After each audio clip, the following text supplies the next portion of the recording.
It's the Leading on Purpose podcast, helping leaders, teams, and organizations lead more intentionally, effectively, and with purpose. Well, welcome to the first ever episode of the Leading on Purpose podcast. Really excited to have you tuning in and equally excited to finally get this thing launched. It's been on my mind for a couple of years now to find a way to just bring more insights to more leaders and package them in a way that is helpful to you, helpful to your journey towards becoming exactly the leader you intend to be. Now, the insights and stories and experiences I'll share are drawn from my current work as a coach and consultant of individual leaders, of teams, and even entire organizations. They're also drawn from a couple decades of being a leader myself, where I certainly had the opportunity to experience success as a leader. Definitely had the opportunity to bump my head in quite a few places. And so again, hoping this is helpful to you and packaged in a way that helps you apply exactly what it is that I'm presenting. So we'll begin today's conversation with probably the most foundational aspect of your leadership. Sadly, though, what I'm noticing, it's one of the most underserved aspects. Our topic's going to be you. And matter of fact, we'll really unpack this over the first several episodes. Beginning with today, where we'll start is I want to encourage you to be a more selfish leader. So what do I mean by that? Because I don't want you to get the idea that I'm not a fan of selfless acts, prioritizing the needs of your team. All of that is really important stuff. But the dependency upon being successful with all that hinges on your ability to take care of yourself, your ability to be just selfish enough where you're better for everyone else.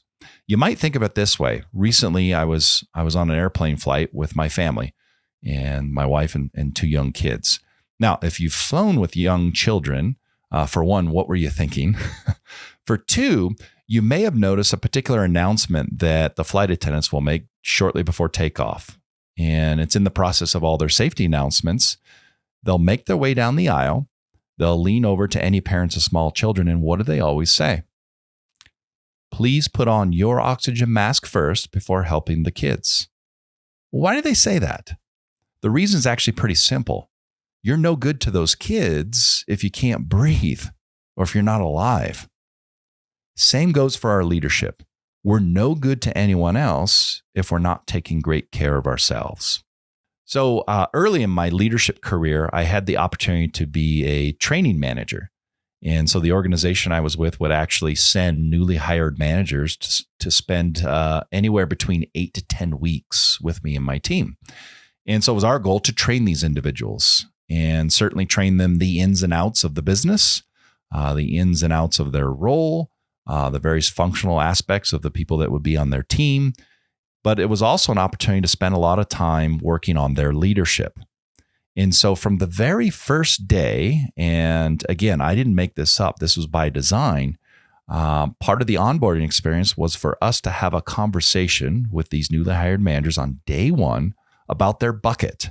And we would actually hand these individuals a physical bucket as we were having this conversation.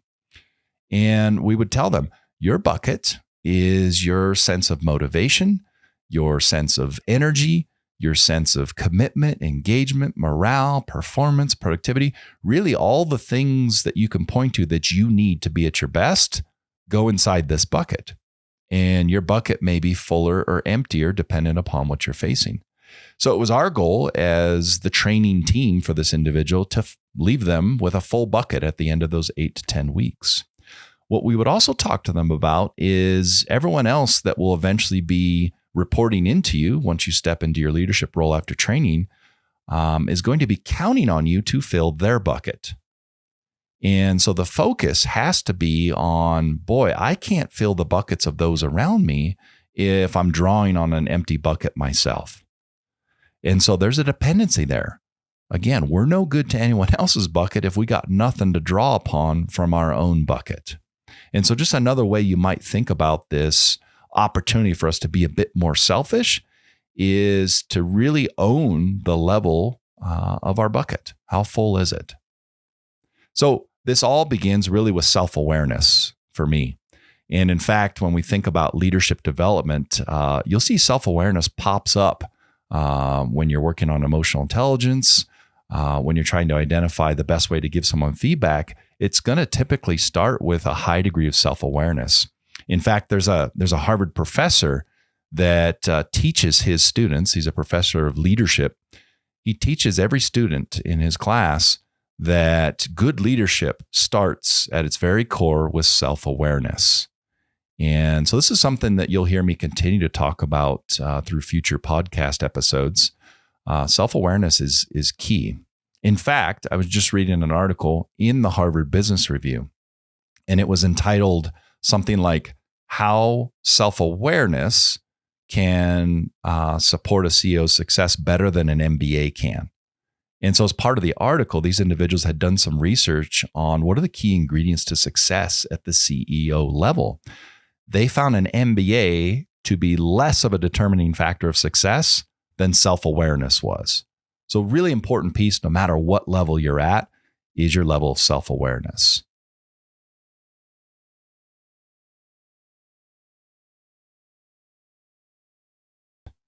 We have to be honest with ourselves. How full or empty is our bucket?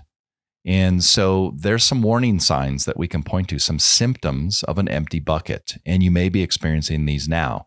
Some of the more common ones would include fatigue, burnout, feeling a bit rudderless, directionless, or the thing that I've heard Dave Ramsey say several times, getting to this point where you're just sick and tired of being sick and tired. So let's take a look at each one of these real quick. Fatigue, obviously feeling this unending sense of being just really tired. And it can become this vicious cycle where when you find yourself clocking off of work, you barely got anything left in the tank for your personal life, and vice versa. And it just becomes this cycle. Burnout. Okay. Maybe the stress has been turned up so high that you've begun to become a bit numb to what's going on around you. You're struggling to be fully present. You're so stressed that it feels impossible in terms of how the odds are stacked against you, and really moving to a place where you're feeling a sense of achievement just feels like it's so far off that you're not going to get there. Burnout can have physical effects too. Feeling headaches, it can lead to the fatigue we just talked about. Just anxiety can be a part of that. A lot of dangerous stuff can happen when you're feeling a high sense of burnout. Feeling directionless or rudderless. It's getting to this point where it's kind of like Groundhog Day. You get up every day, it's the same old thing. You're not really sure why you're doing it. That can be a big indication that your bucket is running close to empty. So important symptoms we need to pay attention to. Now, we can't just solve for symptoms. We have to search for root causes, because telling ourselves, boy, I'm fatigued, I'll just get some more sleep and I'll be fine, doesn't really solve the problem, because we don't know why we were fatigued in the first place. And so it's really important for any of these symptoms you're experiencing. And by the way, there's probably other symptoms out there of an empty bucket that you can imagine. We have to get curious around, how did I get there in the first place? Because if we don't understand that, we can't find our way out. So in my experience, there's 3 very common root causes. And over the next 3 episodes, we're going to unpack and attack these 3 root causes and really try to turn them into paths out of an empty bucket. The first one I notice is probably the most dangerous. It's also one of the most common. It's, to what degree do you possess a strong sense of personal clarity? Because if we don't know our why, we don't know our purpose, we're not getting up in the morning with a strong sense, again, of our why, it's pretty hard to find meaning in anything that we're doing. And so that'll be one thing we take a look at, is establishing a higher degree of personal clarity for ourselves. Second most common root cause of an empty bucket, and it's related to the first, but it's how often we're engaged in you-related activities. So the things that really check the box for you mentally, physically, spiritually. If you're just phoning it in and you're not engaged in any of those activities, it's pretty hard to recharge and bring that bucket level up to a place where you're feeling inspired and motivated and like you have what you need to be successful. Now, the relationship between this second root cause and the first root cause is pretty important. If you're not really sure of your why and your purpose, it can be hard to find, well, which activities actually fulfill me. But you can have one without the other. And I've seen it and I've lived it. The scenario where, well, I have a strong sense of why. Okay, so the first root cause is not an issue for me. But second to that, maybe I'm not engaged in any activities that honor that purpose. I'm not doing anything to fulfill myself. So I get up in the morning and I know my purpose, I know my why, but maybe I'm not doing anything about it. So that can be a situation that you're in where we know our why, but again, we're not engaged in any you-related activities.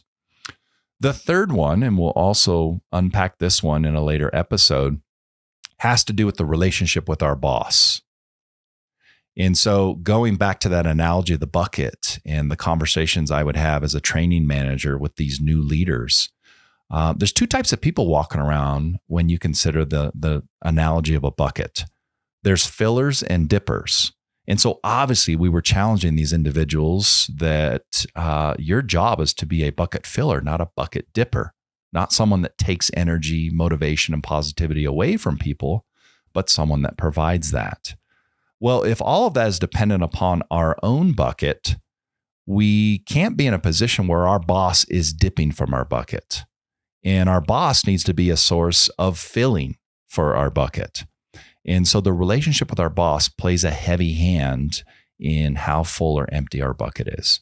And so that'll be another root cause that we dig into in a future episode and try to turn it into an attack plan to get a fuller bucket for yourself. So if you're sitting here going, boy, this sounds great. I'd love to be a bit more selfish.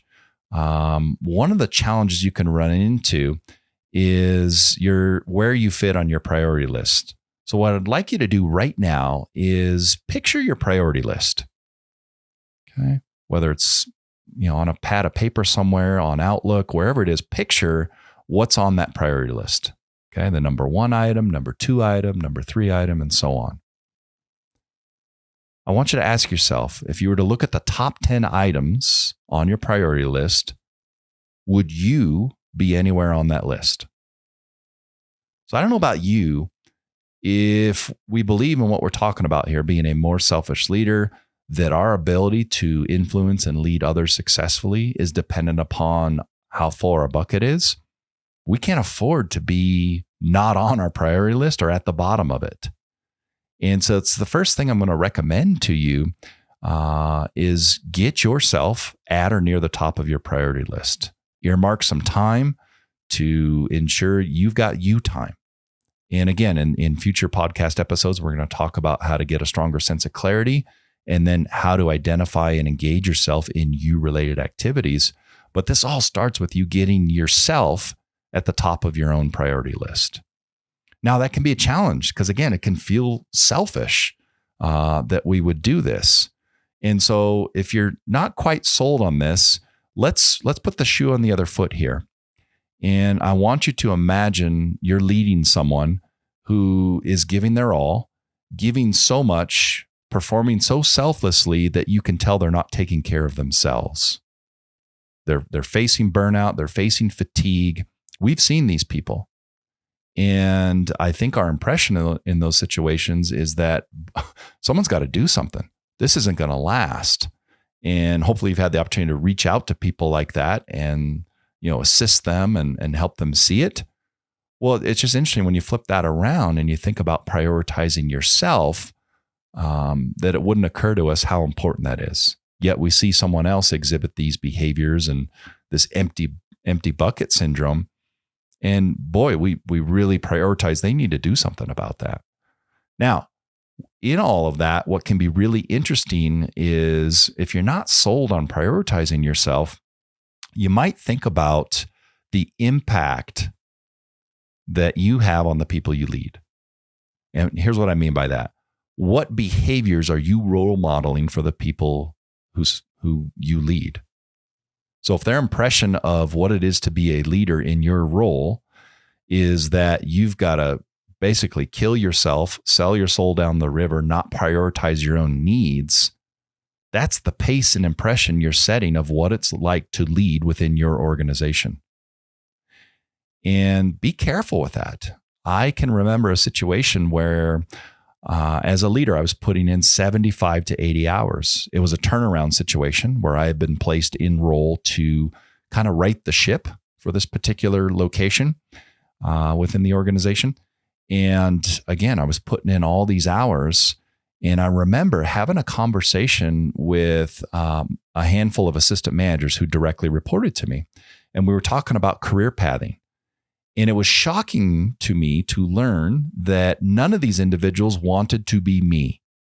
None of them wanted to ascend to my role. Because due to my pace and how I had deprioritized myself and honestly my family at the time, I had set the tone, set the pace for these assistant managers that this is what it looks like to be a leader here. And so not only did it intimidate them, it also sold them on, I don't want to be you. I don't want to move up. And so if you're not sold on the idea of being a little bit more selfish and prioritizing yourself, you might think about what not prioritizing yourself, what tone, what impression that sets for the people you lead. So first big thing I want you to focus on today, start small, get you on your priority list. The number two thing I want you to take a look at, and this will be something I'll tell you time and time again through these podcast episodes, anytime you're trying to take steps to improve your leadership, to improve your growth as a leader or even as a human being, I think it's really important to let those around you know what you're up to. And one of the things that can really be an obstacle for anyone in taking new steps, adopting new behaviors and mindsets, prioritizing yourself, can be the impression others may have on this switch in behavior. And will it be believable? What will they be thinking about me? Well, you can overcome all of that by letting people know what you're up to.